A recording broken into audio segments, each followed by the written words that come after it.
दस्तावेजबारे नयाँ दलिलले एमसीसी सम्झौता थप पेचिलो बन्दै गएको छ। कान्तिपुर समाचारमा आज एमसीसीलाई सहमतिमै पारित गराउन प्रधानमन्त्री देउवाको पहल। स्थानीय तह चुनावको तयारीका लागि मिति कुर्दै निर्वाचन आयोग।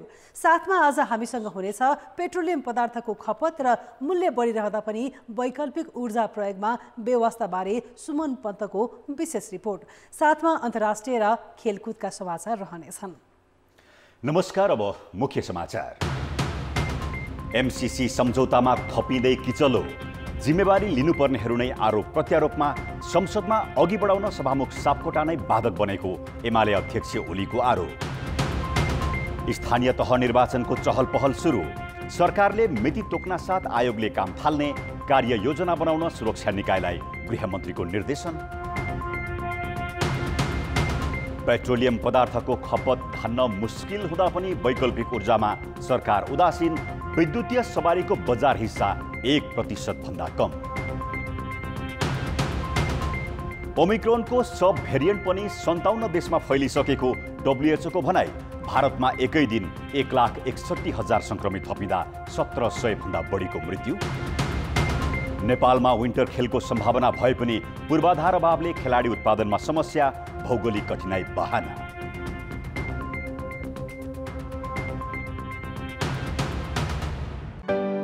निसन्तानपन सम्बन्धी सबै उपचार hope fertility and diagnostic centre, Babarmahal, Kathmandu.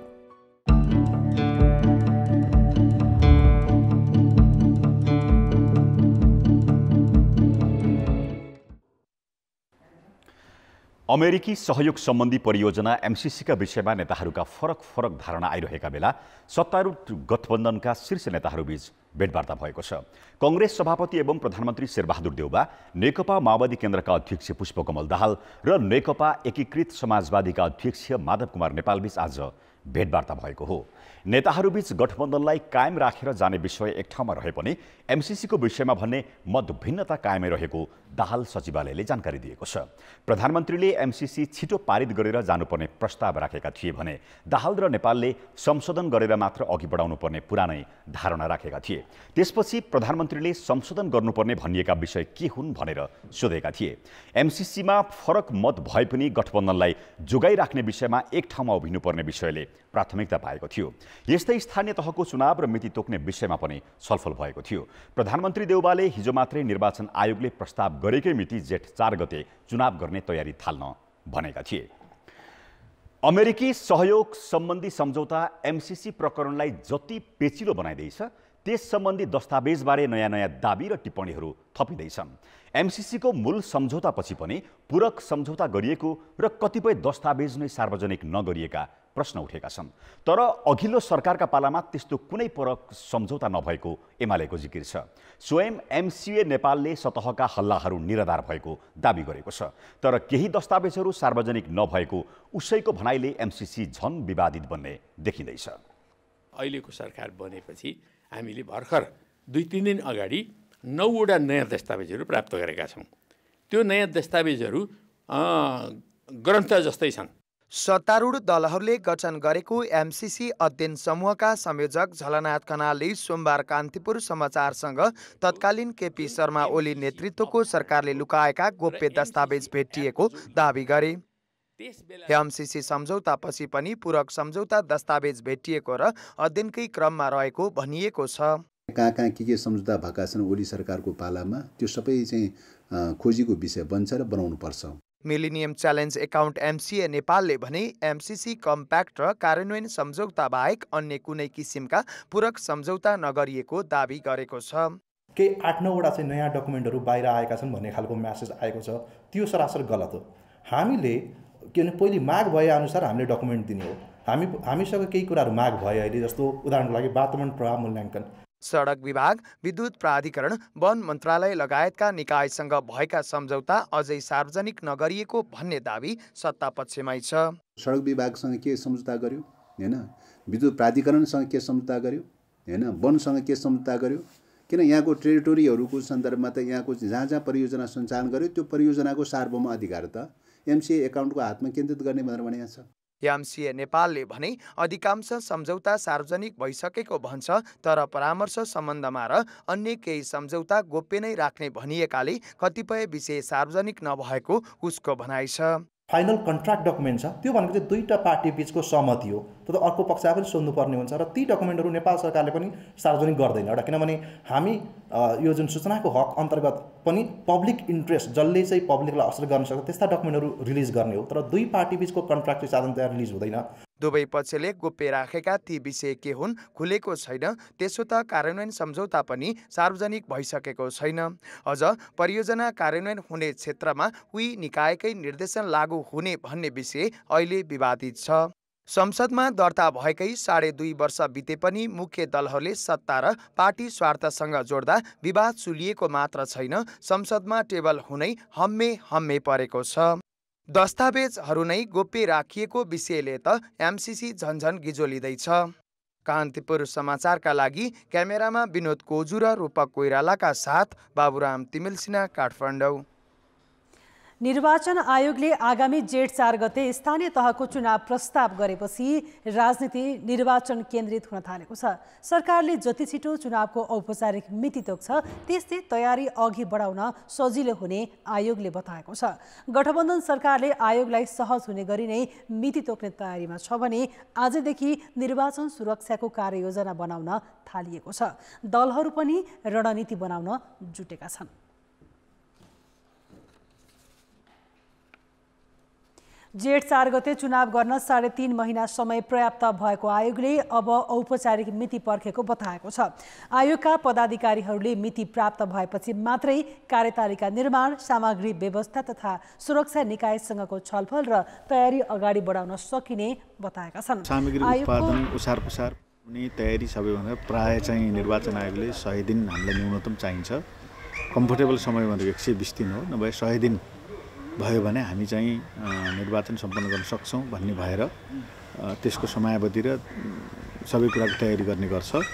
त्यसैलाई नै समयको मार्जिन बनाएर सम्भवतः सरकारले निर्वाचन आयोगसँग सल्लाह गरेर आवश्यक देशका राजनीतिक पार्टीहरूसँग पनि सल्लाह गरेर गठबन्धनका खास गरी पक्षधरहरूसित पनि सल्लाह गरेर सरकारले छिटै निर्णय गर्छ।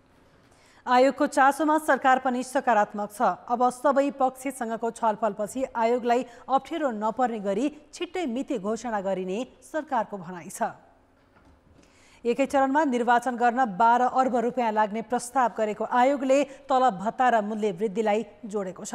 अघिल्लो निर्वाचनभन्दा तलब भत्तामै 30% वृद्धि भएको, 20 लाख मतदाता थपिएकाले मतदान केन्द्र तथा सामग्रीमा बजेट बढी लाग्ने भन्दै आयोगले अघिल्लो पटकको 8 अर्बमा यसपालि 4 अर्ब थप गरेको हो। कोभिड संक्रमण मापदण्ड, स्वास्थ्य कर्मी र सामग्रीको प्रयोगमा पनि अतिरिक्त रकम चाहिन्छ। परामर्श गरेर उहाँहरूको सुझावमा निर्णय गर्यो भने चुनाव चाहिँ देशको महत्त्वपूर्ण एउटा लोकतान्त्रिक प्रतिस्पर्धाको अभ्यास भएको हुँदाखेरि आवश्यक खर्चपर्चको व्यवस्थापन सरकारले निर्वाचन आयोगले तोकेअनुसार नै गर्छ। जेठ 4 मा चुनाव गर्न सरकार तयार भएपछि दलहरूले अब आफ्नो रणनीति बनाउन जुटेका छन्। विपक्षी एमाले आजै पार्टी बैठकमा चुनावमा जुट्ने निर्णय गरेको छ भने सत्तारूढ दल काङ्ग्रेसमा पनि छलफल सुरु भएको छ। आजै बसेको केन्द्रीय सुरक्षा समितिको बैठकमा पनि निर्वाचन सुरक्षा कार्ययोजना बनाउन छलफल भएको छ।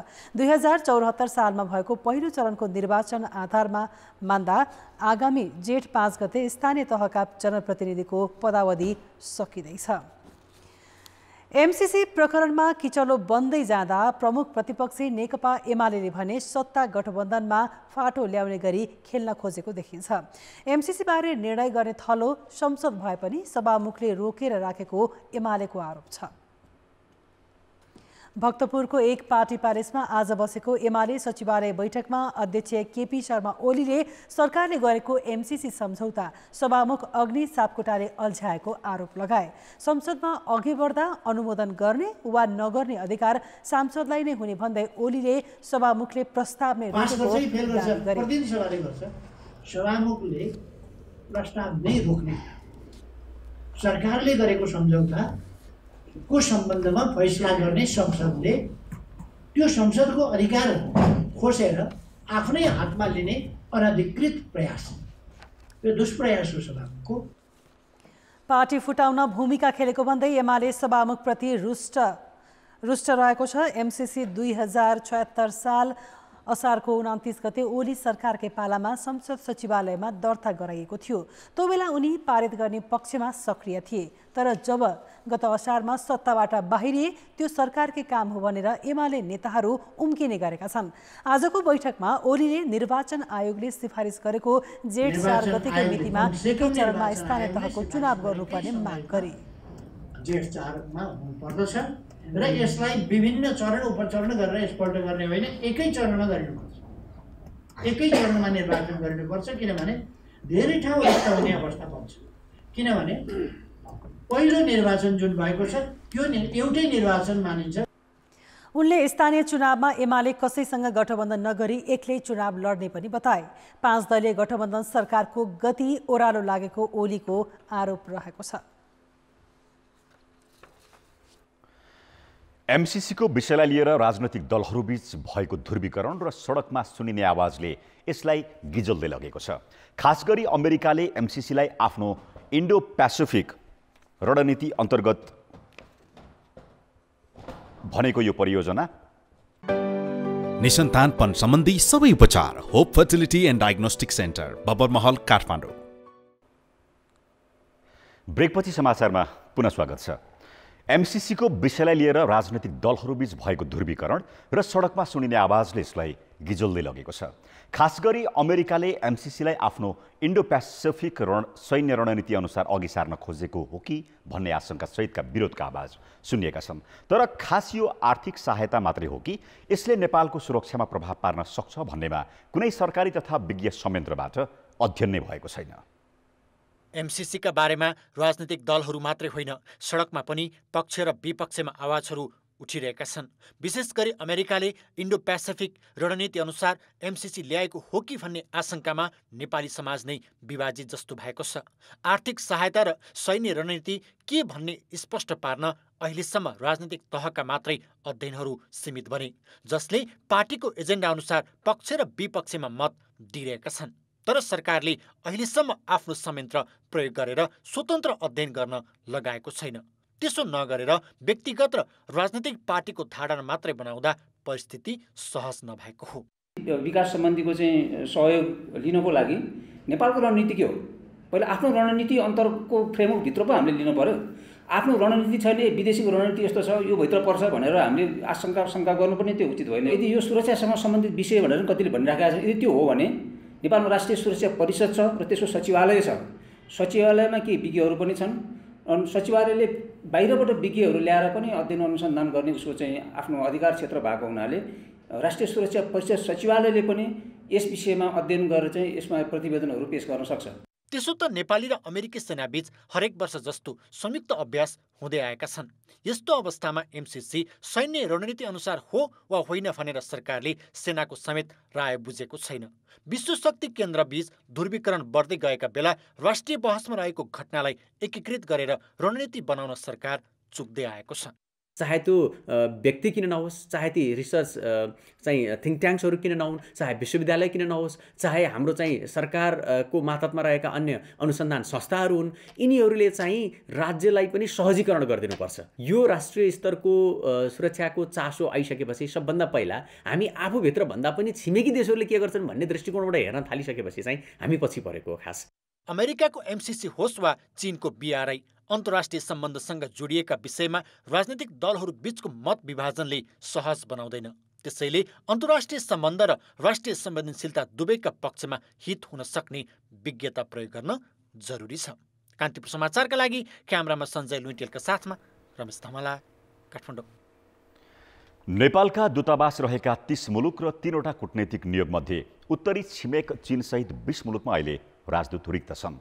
सत्ता गठबन्धनभित्रै भागबण्डा टुङ्गो नलाग्दा राजदूत नियुक्तिमा ढिलासुस्ती भइरहेको छ। अस्थिर सरकार र कमजोर कूटनैतिक अभ्यासकै कारण समयमै राजदूत नियुक्त नगर्दा नेपालको अन्तर्राष्ट्रिय छवि प्रायजसो फितलो हुँदै गएको छ। प्रधानमन्त्री शेरबहादुर देउवा नेतृत्वको गठबन्धन सरकारले भारत, अमेरिका र बेलायतका लागि राजदूतमा सिफारिस गरेको थियो। तर भारत र अमेरिकाका लागि कार्तिक 11मै सिफारिस गरिएका राजदूतले अझै जिम्मेवारी पाएका छैनन्। परराष्ट्र मन्त्रालयका कूटनीतिक सेवाका साथै राजनीतिक नियुक्तिबाट राजदूत बनाउने पुरानै प्रचलन छ। अहिले कूटनीतिक सेवाका 10 राजदूत मात्रै कायम छन्। सरकार बनेको 6 महिना कटे पनि सरकारले 20 मुलुकमा अझै राजदूत सिफारिस गर्न सकेको छैन।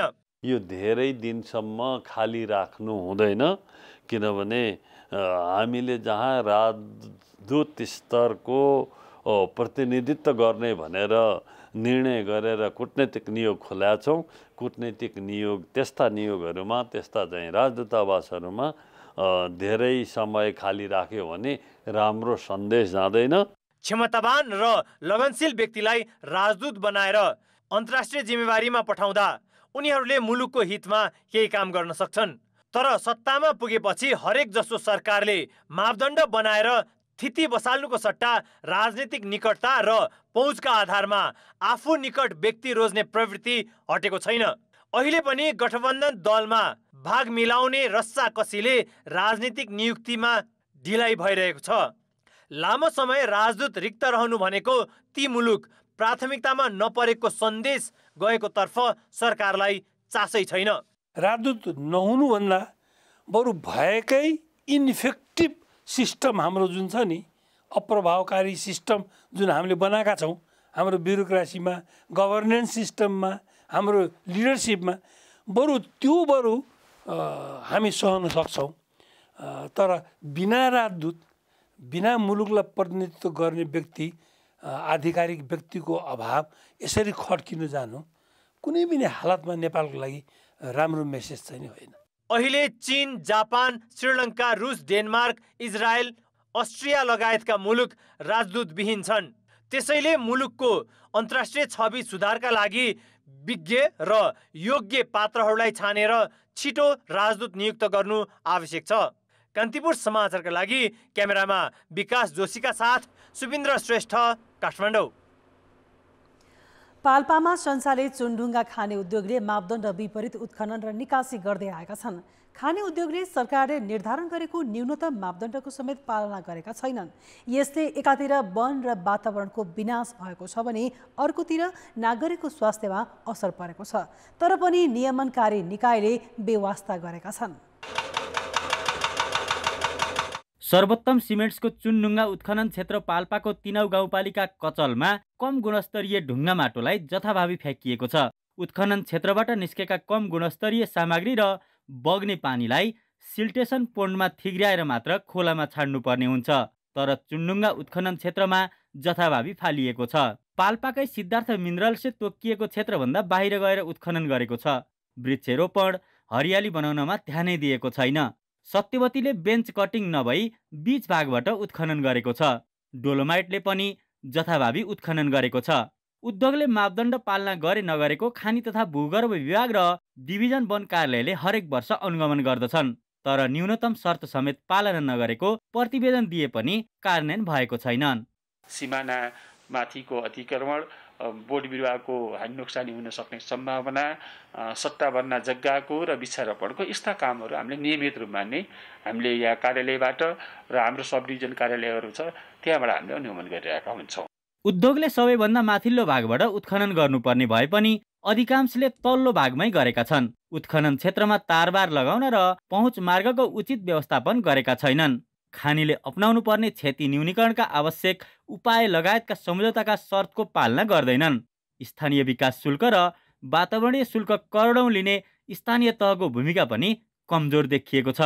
वातावरणीय प्रभावले पारेको समस्यालाई कन्ट्रोल गर्ने एउटा नीति अपनाउनु पर्ने। खानी विभाग अनुगमन आउँदा पनि कम्तीमा यहाँ आएर गाउँपालिकासँग कोर्डिनेसन गरेर यहाँको पनि प्रतिनिधि लगेर गएको भए अझै राम्रो हुन्थ्यो। वन तथा वातावरणको क्षेत्रमा स्थानीयलाई असर नगर्ने गरी काम गर्नुपर्ने न्यूनतम शर्त रहेको छ। क्षति न्यूनीकरणका आवश्यक उपाय लगायतका सम्झौताका शर्तको पालना गर्दैनन्। स्थानीय बासिन्दाले वर्षौंदेखि गर्दै आएको गुनासोको सुनवाई भएको छैन। कति भल आउँछ उता खरबारी हेर्नु न, हाम्रो खरबारी भल नकाटिदिएर कति कुलो भट्क्यो, अलिअलि त्यो खानीले यसो हेर्दै चाहिँ गर्ने, आँखा टाल्दै चाहिँ गर्ने। चुनढुङ्गा उत्खनन गर्दा वन तथा भू संरक्षण विभाग र डिभिजन वन कार्यालयबाट दिने निर्देशन सुझाव पालना नगर्दा वन तथा वातावरणीय क्षेत्रमा असर गरेको छ। सम्झौताको पालना नगर्ने र कानुन विपरीत काम गर्ने कम्पनी तथा उद्योगलाई कारबाहीको दायरामा ल्याउन नसक्दा समस्या झन जटिल बन्दै गएको छ। कान्तिपुर समाचारका लागि माधव अर्याल, तिनाउ, खानी क्षेत्र, पाल्पा। अब जनमतको अन्तिम परिणाम। जनमतमा हिजो हाम्रो प्रश्न थियो, उद्योगी व्यवसायीले कर तिर्न किन अटेरी गरेका होलान्? ए अटेरी प्रवृत्ति, बी ताकेता पुगेन र सी महामारीको असर। जनमतको अन्तिम परिणाम यस्तो छ, ए अटेरी प्रवृत्तिमा 62%, बी ताकेता पुगेनमा 14% र सी महामारीको असरमा 24% मत प्राप्त भएको छ। अब आजको प्रश्न। जनमत प्राकृतिक स्रोतको मनपरी दोहन हुँदा पनि किन नियमन हुन नसकेको होला? ए सरकारी उदासीनता, बी शक्तिको बोलबाला र सी मिले मतको परिणाम। जनमतको अन्तिम परिणाम भोलि साँझ 8 बजेको कान्तिपुर समाचारमा प्रसारण गर्नेछौँ। कृपया न्युज स्पेस ए बी वा सी टाइप गरी 34001 मा SMS गरी आफ्नो मत व्यक्त गर्नुहोला। नेपालमा कैयौं व्यक्ति अङ्ग प्रत्यारोपणको पर्खाइमा छन्। कतिपय व्यक्ति विदेशमा पुगेर अङ्ग प्रत्यारोपण गरी फर्कने गरेका छन्। मस्तिष्क मृत्यु भएका एक व्यक्तिले अङ्ग निकालेर प्रत्यारोपण गर्दा 8 जनाले नयाँ जीवन पाउँछन्। तर कोरोना महामारी लगायतका विभिन्न कारण देखाउँदै मस्तिष्क मृत्यु भएकाहरूको अङ्ग सङ्कलन र प्रत्यारोपण सम्बन्धी काम 3 वर्षदेखि ठप्प छ। मस्तिष्क मृत्यु भएका व्यक्तिको मृगौला, फोक्सो, मुटु, कलेजो, प्यानक्रियास, सानो आन्द्रा, आँखा र छाला निकालेर अरूलाई प्रत्यारोपण गर्न सकिन्छ। सरकारले मानव अङ्ग प्रत्यारोपण ऐन र नियमावली ल्याएको 2 वर्षपछि 2074 सालमा भक्तपुरको मानव अङ्ग प्रत्यारोपण केन्द्रले मस्तिष्क मृत्यु भएका व्यक्तिको मृगौला प्रत्यारोपण गरी काम पनि सुरु गरेको थियो। अहिलेसम्म मस्तिष्क मृत्यु भएका 3 व्यक्तिबाट 6 जनालाई मृगौला र 1 जनालाई कलेजो प्रत्यारोपण गरी नयाँ जीवन दिइयो। केन्द्रमा मस्तिष्क मृत्यु भएका व्यक्तिको मृगौला तत्काल निकाल्न र प्रत्यारोपण गर्न सक्ने गरी दक्ष जनशक्ति तयारी अवस्थामा पनि छ। तर 3 वर्षदेखि अङ्ग सङ्कलन र प्रत्यारोपण हुन सकेको छैन। 1 जना मस्तिष्क मृत्युबाट झन्डै 8 जनाले पुनर्जीवन पाउन सक्छ। 2टा मृगौला, 2टा फोक्सो, एउटा मुटु, एउटा कलेजो, एउटा प्यानक्रियाज, एउटा सानो आन्द्रा लगायतका महत्त्वपूर्ण अङ्ग प्राप्त हुन्छ र यसले चाहिँ अङ्ग फेल भएको व्यक्तिले पुनर्जीवन दिन सक्छ। यति राम्रो काम चाहिँ हाम्रोमा गति लिन सकेको छैन विभिन्न कारणले गर्दाखेरि। नेपालमा वर्षेनी 3000 जनाको मृगौला तथा 1000 जनाको कलेजो फेल हुने गरेको तथ्याङ्क छ। सडक दुर्घटनाका कारण मात्र वर्षेनी 1000 जनाको मृत्यु हुने गरेको छ। सडक दुर्घटना तथा अन्य कारणबाट मस्तिष्क मृत्यु भएकाहरूको अङ्ग प्रत्यारोपण गर्न सके धेरैले नयाँ जीवन पाउन सक्छन्। अहिलेसम्म करिब 2000 जनाले मृत्युपछि अङ्गदान गर्ने मन्जुरी दिइसकेका छन्। तर अङ्गदानका बारेमा समाजमा चेतनाको अभाव देखिएकाले सरकारले अभियानकै रूपमा लिएर जानुपर्ने चिकित्सक बताउँछन्। एकजना मान्छेको मृत्युबाट मस्तिष्क मृत्युबाट हामीले 8 जनाको ज्यान जोगाउन सकिन्छ भने मान्छे मरेर पनि अमर हुन सक्छ र हाम्रो खरानी भएर जलेर जाने व्यर्थमा जाने अङ्गलाई कसैलाई पनि आफू मर्दा मर्दै पनि जोगाउन सकिन्छ भने यो त्योभन्दा ठुलो पुण्य केही पनि छैन भन्ने मेसेज जनमानसमा जानुपर्छ। अनि मात्रै हामीले यो काम गर्न सक्छौँ। पहिलो कुरो त जनचेतनाकै अभाव छ। मरेपछि पनि अङ्ग काम लाग्छ, अङ्ग दान गर्न सकिन्छ र अङ्गले चाहिँ त्यो अङ्ग फेल भएको व्यक्तिलाई बचाउन सक्छ, पुनर्जीवन दिन सक्छ भन्ने कुरा हामीले जनस्तरमा यो चेतना फैलाउन सकेका छैनौँ। अझ चिकित्सा समुदायमा पनि यो कुराहरू त्यति राम्रोसँग बुझिएको छैन। अझै पनि स्वदेशमा मृगौला, कलेजो लगायतका अङ्गको सहज प्रत्यारोपण हुन नसक्दा धेरै व्यक्ति विदेशिन बाध्य छन्। त्यसैले सरकारले मानव अङ्ग प्रत्यारोपण सेवालाई गुणस्तरीय र सर्वसुलभ बनाउन सके उपचारका लागि विदेशिनुपर्ने बाध्यता हट्ने मात्र होइनन्, कयौँलाई नयाँ जीवन समेत दिन सकिनेछ। कान्तिपुर समाचारका लागि क्यामेरामा विकास जोशीका साथ नारायण किलम्बु, काठमाडौँ। निसन्तानपन सम्बन्धी सबै उपचार hope fertility and diagnostic centre, Babarmahal, Kathmandu. अर्थ र विकास। नेपाल आयल निगमले साउन यता मात्रै पेट्रोलियम पदार्थको मूल्य 5 पटक बढायो।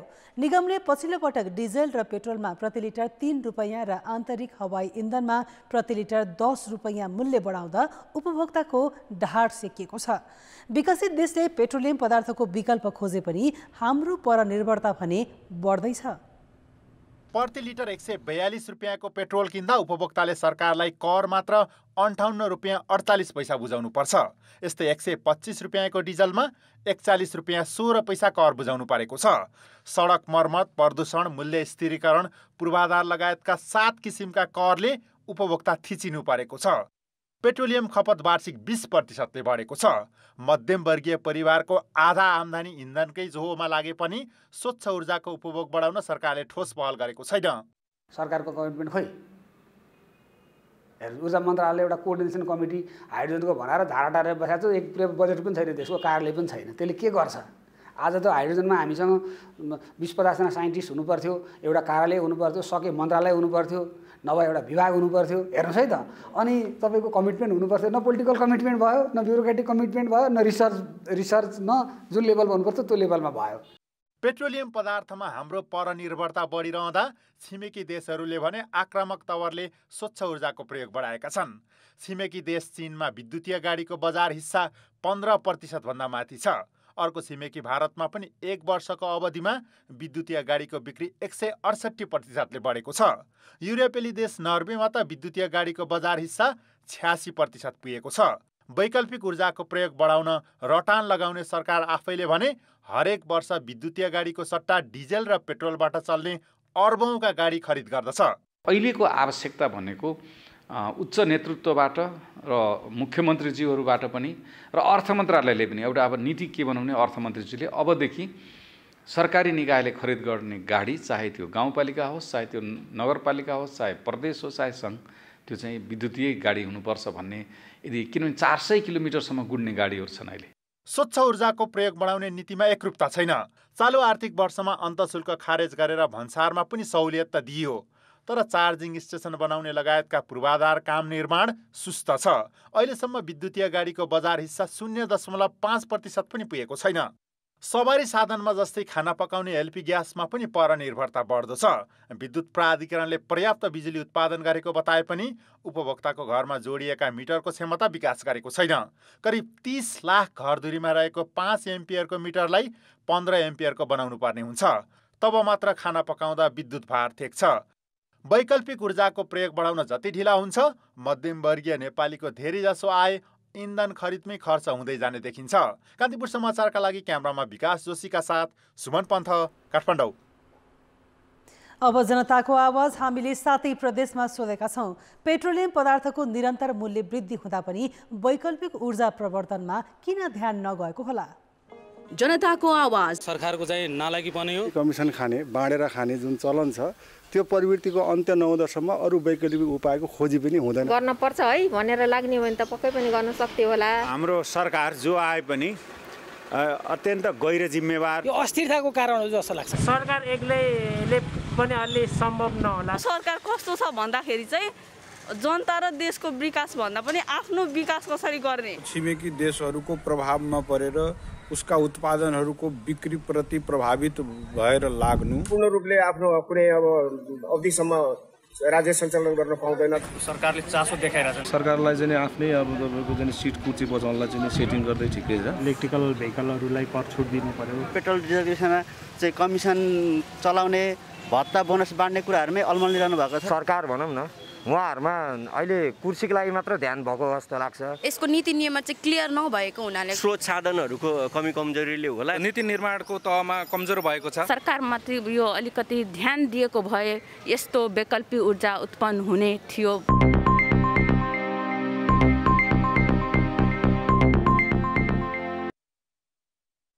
नेपालमा आज 2205 जना कोरोना संक्रमित थपिएका छन्। 6479 जनाको नमुना पीसीआर परीक्षण गर्दा 33.92% संक्रमण पुष्टि भएको हो। यसैगरी 5083 जनामा एन्टिजेन परीक्षण गर्दा 1432 जनामा संक्रमण देखिएको छ। पछिल्लो समय कोरोना संक्रमण दर घट्दो क्रममा देखिएको छ। एक साता यता संक्रमण दर 7.1 19% घटेको छ। गएको बुधबार परीक्षण गरेका मध्ये 41.11% संक्रमण पुष्टि भएको थियो। यसैबीच कोरोना परीक्षण गर्नेको संख्या पनि घटेको छ। गएको बुधबार 13,549 जनाले PCR परीक्षण गराएका थिए भने आज 6,479 ले मात्रै परीक्षण गराएका थिए।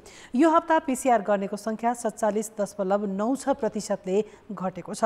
पछिल्लो 24 घण्टामा कोरोना संक्रमणबाट 12 जनाको मृत्यु भएको छ। आज 7,555 जना संक्रमण मुक्त भएका छन्। हाल देशभर 69,291 जना सक्रिय संक्रमित छन्। तामाङ समुदायले आज नयाँ वर्ष अर्थात् सोनाम लोसार पर्व मनाएका छन्। प्रत्येक वर्ष माघ शुक्ल प्रतिपदाका अवसरमा सोनाम लोसार पर्व मनाउने गरिएको छ। मञ्जुश्री पात्रो अनुसार आजदेखि 2858 वर्ष सुरु हुन्छ। आजदेखि गाई वर्ष पुरा भई बाघ वर्ष सुरु भएको छ। तामाङ संस्कृतिमा 12 वर्षलाई मुसा, गाई, बाघ, खरायो, ड्रागन, सर्प, घोडा, भेडा, बाँदर, चरा, कुकुर र सुँगुर गरी 12 वर्गमा विभाजन गरिएको छ। तामाङ जातिको बाहुल्यता रहेको बागमती प्रदेशका विभिन्न जिल्लामा यो पर्व विशेष रूपमा मनाइएको छ। लोसारकै अवसरमा यस वर्ष सरकारले देशभर सार्वजनिक बिदा दिएको छ। बौद्धनाथ क्षेत्र विकास समितिले बौद्ध क्षेत्रमा विविध कार्यक्रमको आयोजना गरी लोसार मनाएको छ। कोरोना महामारीका कारण यस वर्ष स्वास्थ्य सुरक्षाका विधि अपनाएर लोसार मनाइएको समितिले जनाएको छ। हामीसँग खेल समाचार बाँकी नै छन्। अहिले बेला भएको छ अर्को ब्रेकको। खेलकुद समाचार। नमस्कार, कान्तिपुर खेलकुद समाचारमा स्वागत छ। आगामी शुक्रबारदेखि बेजिङ विन्टर ओलम्पिक सुरु हुँदैछ। 91 देश सहभागी हुने प्रतियोगितामा अघिल्लो संस्करण जस्तै नेपालको भने प्रतिनिधित्व छैन। हिउँमा खेलिने खेलका लागि नेपाल प्रचुर सम्भावना भएको देश हो। यस्ता खेलको विकास र प्रचारका लागि ओलम्पिक मातहत 2वटा खेल सङ्घ पनि छन्।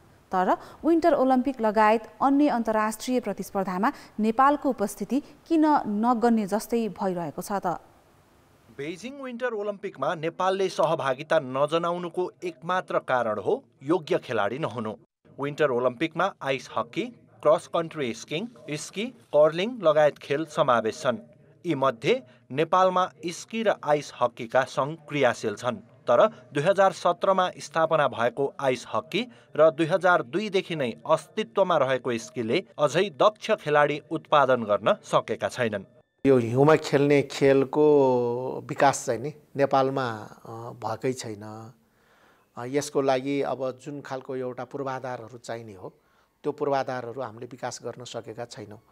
नेपाल प्रशस्त हिउँ पर्ने देश हो। यति हुँदाहुँदै पनि भौगोलिक कठिनाइले यी खेलको प्रवर्धन गर्न नसकिएको खेल सङ्घको तर्क छ। हिमालको देश भनेर चिनिन्छ, तर यो जुन चाहिने हिउँमा खेलिने खेलको लागि जुन अल्टिच्युडमा हिउँ हुनुपर्ने हो त्यसमा पनि समस्या छ हाम्रो। अर्को भनेको अब त्यो ठाउँमा पुग्नको लागि हाम्रो बाटोघाटोहरूको चाहिँ नि समस्या छ। भन्दाखेरि आइस हकी भन्दाखेरि यो हिमालमा खेलिने हो कि जस्तो देखिन्छ, तर यसको चाहिँ यो पनि यो यसको लागि रिङ चाहिन्छ। इन्डोर गेम जस्तै हो, बाहिर पनि सबै यो स्टेडियमभित्रै खेल्ने हो र आर्टिफिसियल आइस बनाउने हो। अहिले नेपालमा पनि आइस रिङ सुरु हुन लाग्छ।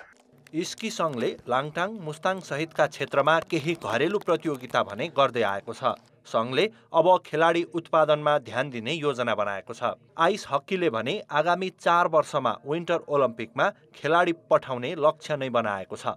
यो आइस रिङ खोलिसकेपछि त हामीसित पनि खेलाडी प्रोड्युस हुन्छ, टुर्नामेन्ट पनि गर्छौँ र हाम्रो टार्गेट चाहिँ आगामी 4 वर्षपछि हुने विन्टर ओलम्पिकमा चाहिँ सहभागी हुने हाम्रो टार्गेट छ। विन्टर युथ ओलम्पिक खेलेका स्की खेलाडी सफलराम श्रेष्ठले समेत यसपटक सहभागिता जनाउन चाहिने आवश्यक अङ्क बटुल्न सकेनन्। 2018 को कोरिया विन्टर ओलम्पिकमा पनि नेपाली खेलाडी सहभागी हुन सकेनन्। 2014, 2010 र 2006 को ओलम्पिकमा भने स्कीका दाछिरी शेर्पा सहभागी थिए। 2002 मा नेपालका जयराम खड्का खेले।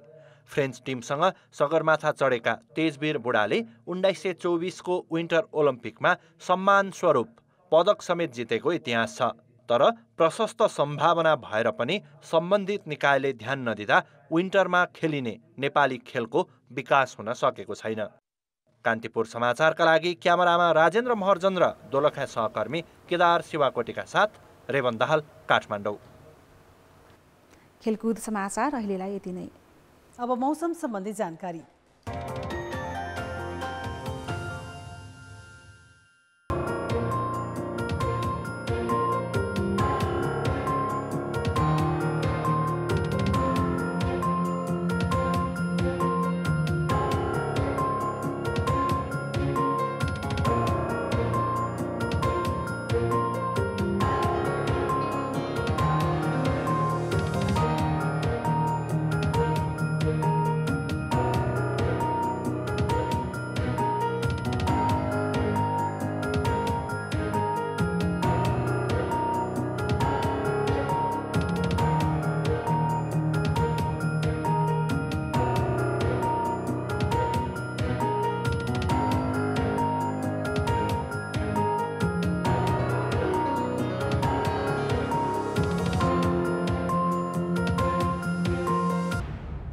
कान्तिपुर समाचार अहिलेलाई सकियो। कान्तिपुर टेलिभिजन हेर्दै गर्नुहोला। नमस्ते।